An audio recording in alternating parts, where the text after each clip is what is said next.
Bienvenidos a Desvendando Noticias. Hoy les traemos la segunda parte del artículo Tartaria, la disidencia comenzó. Un artículo bastante extenso que compartimos aproximadamente hace un mes, donde se da a entrever que lo que son publicaciones oficiales ya están llamando el tema de Tartaria u otra conspiración. Y es un texto o una redacción muy sutil para criticar y para proyectar este tema como si fuera algo muy fuera de la realidad, un tema, digamos, de gente loca, por decirles de alguna manera, de gente conspiranoica. Entonces queríamos abarcar todo el texto que se ha escrito. Ya hicimos la primera parte. Para aquel que no ha visto la primera parte, les recomendamos verla para que sepan de dónde vamos a partir. Y este artículo obviamente fue escrito en inglés. Nosotros hicimos nuestra propia traducción. El título es Dentro del Imperio Tartariano, el QAnon de la arquitectura. Habíamos quedado en lo que era la invasión de Rusia por parte de Napoleón. La siguiente página dice: a pesar de su interés por la arquitectura, la mayoría de los teóricos de Tartaria no parecen tener experiencia en los oficios de la construcción. Muchos de los argumentos más fáciles de refutar surgen de malentendidos muy básicos sobre cómo funciona el entorno construido, así como de una confusión más amplia sobre cómo funcionan los edificios en la economía y cultura. Hacemos una pausa porque esto de que no hay experiencia en oficios de construcción, gracias al canal hemos encontrado personas que de hecho trabajan en construcción y confirman muchas de las preguntas que hemos hecho. Pero bueno, continuamos. Dice por acá: una gran cantidad de publicadores parecen estar convencidos de que ventanas subterráneas del sótano en edificios más antiguos, por ejemplo, son evidencia de que el edificio se había inundado de barro y el resto de la estructura está enterrada a gran profundidad. O sea, el artículo lo está haciendo como tipo mofa, pero es una pregunta muy válida. A veces esto generará un rechazo escéptico. Creo que no tenían luces en el sótano, así que construyeron ventanas para ellas. Fue como respondió un publicador de tipo Tartaria o un youtuber, pero esa es más una excepción que la regla. Si ustedes ven, están poniendo de ejemplo un youtuber aislado que dice que lo de las ventanas es porque hicieron un sótano muy oscuro y necesitaban luces. Critican la mayoría de personas que piensan que fue por una inundación de barro, pero es bueno señalar el que piensa diferente también, como el que se salva de crítica, como lo pueden ver. Luego seguimos, por acá dice: de manera similar, su comprensión de los costos históricos de mano de obra y materiales es inestable.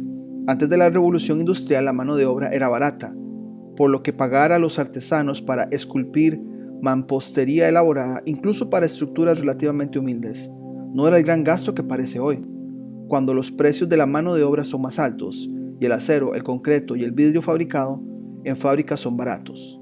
Es por eso que vemos tantos de estos materiales en los edificios de hoy y mucho menos terracota de filigrana. Entonces hacemos una pausa porque el artículo está hablando de que ahora los costos son más altos y que antes de la revolución la mano de obra era barata. Probablemente es cierto, no costaba tanto pagarle a una persona o a un grupo de constructores, si esa es la narrativa oficial, que ahora, pero estamos combinando dos narrativas. Sabemos que la inflación económica es algo que es puesto como una agenda para ir moviendo préstamos nacionales y que el Fondo Monetario Internacional haga de las suyas.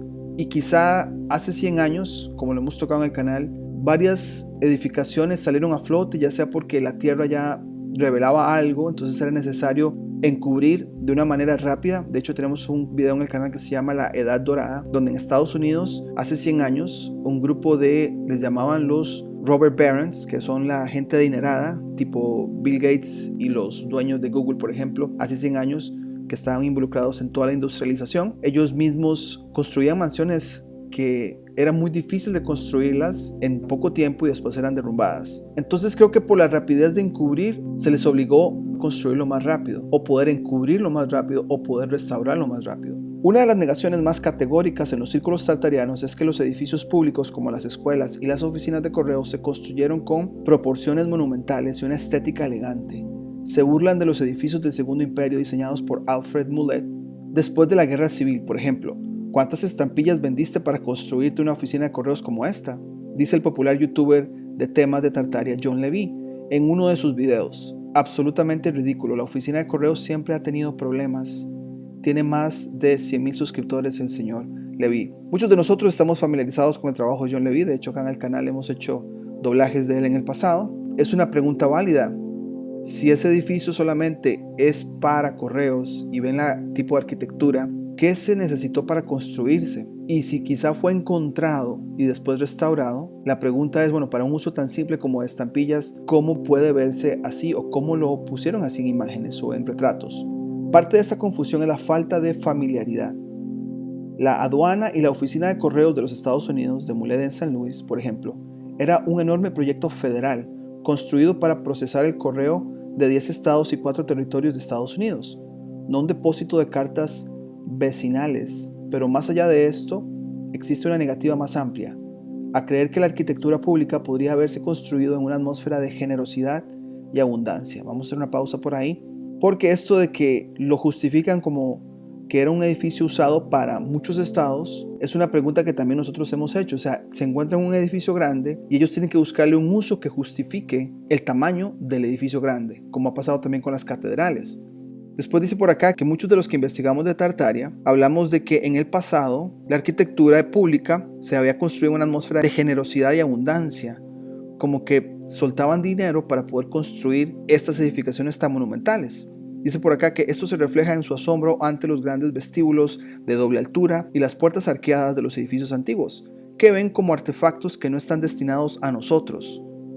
Algunos teóricos suponen que los antiguos tartarios eran gigantes. La comunidad tartariana parece haber internalizado la predilección de la era actual por la austeridad del sector público y la estética resultante que aborrecen, más de lo que se dan cuenta. El artículo está apuntando que nosotros, o los que estamos metidos en la investigación de Tartaria, de que la explicación de que los edificios ahora se construyen en baja calidad es porque hay austeridad, no se invierte tanto dinero para construir, digamos, que edificios o edificaciones con un arte pues magnífico o llamativo o monumental, y que se habla del pasado de esta generosidad y abundancia. Me parece que es un poco de desinformación. Nosotros hemos pensado que muy probablemente las edificaciones fueron construidas inicialmente con un propósito específico en cada parte que se puso. Es muy difícil pensar que construyeron una ala de una catedral para tenerla ahí sin un funcionamiento energético, por ejemplo. Así que muchas de las edificaciones parecieran que fueron usadas para algo, tenían un propósito, un uso específico que quizás hasta los mismos de la élite no lo saben, como pasó con las chimeneas. Pero sí, se genera aquí una desinformación para decirnos que hay una contradicción al apuntar la austeridad del sector público actualmente, y por eso es que no se construyen edificios de tal magnitud. Luego por acá dice, en esencia la teoría refleja el miedo a la rapidez con la que cambian las cosas. Mientras miran los paisajes urbanos de hoy, los creyentes de Tartaria ven un lugar inquietante y alienante, lleno de monolitos abstractos que surgieron de la nada en un breve periodo de tiempo. Son escépticos sobre el rápido ascenso y desarrollo de los Estados Unidos y aún más desconfían de la rapidez con que el modernismo llegó a dominar el panorama. Creo que esto está muy conectado a lo que les comentamos anteriormente. Quizá hubo una urgencia de encubrir algo del pasado o de una civilización anterior, de los que estaban en los negocios de industrialización con mucho dinero, con muchos recursos, porque si estaban construyendo líneas ferroviarias era muy posible que encontraran en pueblos vestigios de alguna civilización antigua. Entonces vieron que quizá había conexión por muchas partes de Estados Unidos y del mundo, y entonces para poder sacar ganancia para ellos y dejar en ignorancia a los que no somos parte de su clase, tiene mucho sentido que hayan hecho con urgencia todos estos encubrimientos. Luego por acá dice, en cierto sentido la teoría de Tartaria tiene razón. Con la arquitectura moderna, un nuevo consenso revolucionario sobre cómo debería verse y funcionar el entorno construido se afianzó en un periodo de tiempo muy corto, superponiéndose convenientemente con las guerras mundiales que estos teóricos ven como el final de la influencia de Tartaria. Probablemente muchos de ustedes han escuchado que las guerras mundiales muy probablemente tuvieron otra agenda más que dos bandos peleándose, y una de ellas fue destruir, encubrir y quizá acabar con una civilización anterior o borrar cualquier vestigio a ella, lo cual nos resuena bastante porque vemos la destrucción de muchos lugares en Europa en estas guerras mundiales, y quizás se justifica la guerra para una agenda mayor que nadie estaba consciente de que estaba pasando. Luego dice, en la cosmovisión tartariana somos una sociedad que no comprende ni valora adecuadamente el entorno construido, porque nos han engañado sobre quién realmente lo construyó. Interesante que nos están poniendo ahí como una cosmovisión. Es simplemente el conjunto de preguntas que no nos han dado respuestas. Pero si ya nos han engañado a manera micro en nuestros países, ¿cómo no pensar que nos han engañado con quienes estuvieron antes que nosotros? Por lo menos esa es nuestra pregunta. Luego dice por acá, el problema es que la gente no reconoce edificios. Pasan junto a ellos todo el tiempo y están fascinados, pero no piensan más profundamente en ello. No saben lo que están mirando porque les han dicho otra cosa. Creo que esa es la experiencia de muchos de nosotros. Muchas veces, años atrás, pasamos al frente de una edificación, de un edificio muy antiguo, lo veíamos con asombro y nada más. Sin embargo, ahora es como un estado de alerta. Vemos algo y ya las preguntas se vienen porque tenemos evidencia que en otros países ha pasado lo mismo que en nuestro país o en nuestra ciudad. En busca de un imperio fabricado. Hasta el título acá un poco sensacionalista, ¿verdad? Que hemos fabricado este imperio o pensamos de un imperio así fabricado. Dice, este desprecio por la verdadera historia de la arquitectura se convierte en un rechazo más amplio de cuán desechablemente barata y mercantilizada parece ser la cultura en general. Como tal, una creencia canónica de los aficionados tartarianos es que los elaborados pabellones temporales construidos para las ferias mundiales de finales del siglo XIX y principios del siglo XX eran, de hecho, capitales tartarianas. Esto ya lo hemos hablado en el pasado. Personalmente no sabemos si fueron capitales de alguna civilización anterior, pero sí llama la atención el proceso de construir rápido y después destruir rápidamente otra vez, y solo usarse la edificación, según la narración oficial, para estas ferias. Igual, muchas élites de diferentes países usaban esos puntos de encuentro y muchas de las investigaciones que hemos hecho nos llevan a que era como una central de operación, de maquinación, para ver qué seguía, cuál era el siguiente paso. Y el final del siglo XIX y principios del siglo XX parece que fue un periodo muy activo, muy intenso de estas élites de organizarse lo más rápido posible y lograr encubrir todo lo que pudieran. ¿Les parece improbablemente un despilfarro que alguien erigiera estos magníficos complejos llenos de columnas estriadas, cúpulas y frontones, con yeso de París, fibra de cáñamo y paja, y como se hizo para la Exposición Universal de 1893 en Chicago? En la tradición tartariana, estos sitios eran monumentos antiguos que fueron cooptados para enseñar una historia falsificada del mundo y ganar unos dólares vendiendo palomitas de maíz y paseos en noria. Luego fueron demolidos para borrar la obra de los verdaderos constructores. Un poco de lo que comentamos anteriormente, se nos hace interesante que hablen de que muchos de nosotros pensemos que se ganaron dólares vendiendo palomitas de maíz y paseos en noria. Por lo menos nosotros no pensamos eso. Pensamos que se tuvo que buscar un uso muy sutil para encubrir algo más grande. Y entre eso pues habían atracciones. Tenemos el ejemplo de los parques de atracciones también que tenemos acá en el canal, donde hemos hablado que muchas de las torres de los lugares escogidos para esos parques tuvieron algún uso antes y quizá fueron restaurados y después reusados de alguna manera en beneficio a sus agendas. Dice por acá, al señalar la erradicación de una cultura antigua por un poder imperial en expansión, los creyentes tártaros de nuevo tropiezan con algo real, pero se mezclan con los protagonistas. En la era colonial europea, las naciones occidentales se desplegaron por todo el mundo, subyugando y desestabilizando numerosas civilizaciones no blancas y construyendo muchos ejemplos de lo que ahora se considera arquitectura tartariana como celebración de estas victorias.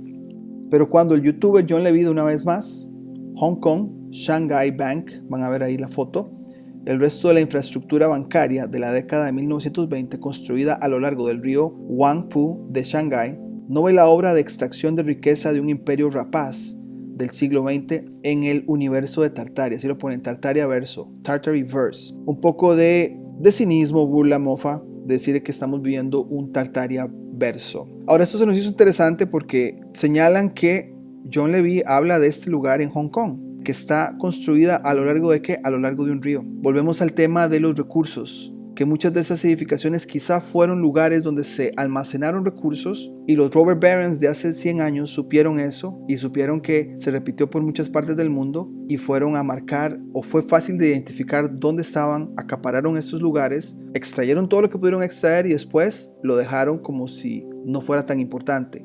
Por lo menos eso apunta a nuestra investigación. Dice por acá que la teoría postula que solo los tartarios, no los banqueros británicos o los barones de caucho belgas, podrían trasladar la cultura como la arquitectura a través de la geografía. Conectado a lo que dijimos, o sea, si hubo una civilización que estuvo muy similar en sus edificaciones y su arquitectura por todo el mundo, esa es la pregunta que levantamos y hacemos. ¿Estaban interconectados para construir de la misma manera o maneras similares y en mismos lugares y de diseños similares para poder abarcar y marcar e identificar de una manera fácil en cualquier parte del mundo? ¿Ves? Estas cúpulas tipo Capitolio en todo el mundo, lo que es para mí, prueba que la misma gente construyó en todas partes, dice Scar, que fue uno de los youtubers que ellos mencionan en la primera parte. Los fuertes de Estrella de Bastión son otro tipo de edificio con el que los tartarios están obsesionados. A menudo señalan que estas fortificaciones militares resistentes a los cañones, populares en los siglos XVI y XVII, se encuentran en toda Europa occidental, como Portugal y los Países Bajos, pero también de manera bastante misteriosa lejos en Asia y en Sri Lanka. Pero dado que Sri Lanka era una colonia portuguesa y holandesa, en realidad no es muy misteriosa. Con este tema de las fortificaciones militares, o los fuertes estrellas, se nos hace muy curioso que no hayan mencionado a John Levy. Hay un video de él que de hecho doblamos acá en el canal, donde él propone una teoría que realmente resuena, porque él va y busca diferentes ruinas de lo que fueron fortalezas o fortificaciones que están ya enterradas y que fueron deshabitadas por estos ladrones adinerados de hace 100 años. Y él propone que lo que conocemos hoy como minas o lugares de extracción de minerales, en muchas de las ocasiones fueron fortalezas donde se almacenaron esos minerales. Entonces estos adinerados que quizás sabían, de hecho los mormones tenían un personaje que le llamaban el mago mormón, que supuestamente con una varita lograba identificar lugares que fueron fortificaciones militares. Entonces eso nos resonó bastante, porque tendría sentido que estas fortalezas fueron lugares de almacenamiento y que hace 100 años y un poco más estos adinerados supieran eso y fueran a buscar todo lo que pudieran extraer. De hecho, en Estados Unidos se habla incluso de la fiebre del oro en California, que es de repente un periodo donde se intensifica la extracción de oro. Entonces esta idea de extracción de minerales, desde que lo mencionó John Levy, nos pareció muy interesante. Los invitamos a ver el video si están interesados. Y continuamos. El historiador militar Jeremy Black, autor de 2 libros sobre la historia de las fortificaciones, dice que la recurrencia geográfica del estilo refleja la eficacia de los europeos en la difusión de esta tecnología por todo el mundo. Ahora hacemos una pausa, porque este historiador, obviamente influenciado por la narrativa oficial, tiene que darle crédito a que fueron los europeos que repartieron todo esto por todo el mundo, y ni siquiera al revés, que de aquí salieron ideas para llevarse a Europa, o era una civilización que estaba repartida por todo el mundo. Pero es necesario crear esa narrativa de control de que son europeos llevando su diseño y su arquitectura por todo el mundo. Y con este párrafo terminaremos esta segunda parte. Haremos una tercera para el resto del artículo, pero como pueden ver, hay cosas que podemos rescatar que el artículo menciona y que podemos darle crédito de que lo está mencionando y lo está dando a conocer, pero a la misma vez hay mucha desinformación para hacernos ver como un tipo de conspiración a nivel de otras, pero esa de cuestionar la historia oficial me parece muy válida. Ya lo hemos comentado en el canal, hay cosas que no cierran, y hace 100 años con estos robber barons que mencionamos también anteriormente, que son parte de la Edad Dorada, es muy común verlos encontrando un lugar lleno de recursos, saquear todo lo que estaba en esa construcción, quizás restaurarla por un momento al ver que ya no tenía ningún uso para beneficio de ellos. El destruirla era muy fácil, o dejarla que se quemara y después decir que fue accidente también. Muchas de estas situaciones las hemos visto en el pasado, y por lo menos no hemos encontrado otra explicación de algo que se construyó a finales del siglo XIX, duró muy poco tiempo construido y después fue derribado. Así que dejaremos el video por acá. Como siempre, si tienen algún comentario que le agregue a esta gran conversación, nos encantaría escucharlo. Pero por ahora sería todo. Nos vemos en la tercera parte o en el próximo video.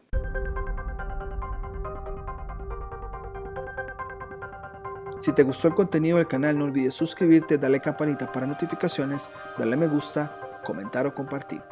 Hasta la próxima.